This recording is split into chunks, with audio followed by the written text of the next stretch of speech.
పరలోక రాజ్యం సమీపించున్నది, మారు మనసు పొందండి అని చెప్పినటువంటి యోహాను గారు మాత్రం ఎక్కడ ఉన్నారు ఇంతకీ?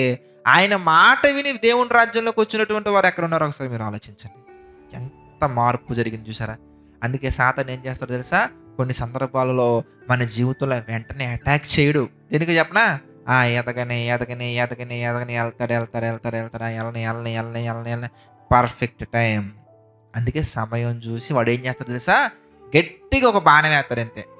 వాడు బాణం వేయట్లేదు కదా అని మనం అజాగ్రత్తగా ఉండి మన ప్రయత్నం మన పనుల్లో మనం వెళ్ళాం అనుకోండి, వాడు బాణం వేసే సమయానికి మనం సర్వాంగ కవచాన్ని ధరించుకొని లేకపోతే దెబ్బతింటాం. ఏంటి సర్వాంగ కవచం? ఇంతకీ విశ్వాసం అనే డాలు, వాక్యం అనే ఖడ్గం, రక్షణ అనే శిరస్త్రానం, పాదములకు సమాధాన సువార్త ప్రకటించాలనే సిద్ధ మనసు, నీతి అనే మైమరువు, ఇవన్నీ మనకు ఉండాలి. సత్యం అనే దట్టి, ఇవన్నీ మనకు లేవనుకోండి, మనం ఏమైపోతాం ఎంతకనగానే.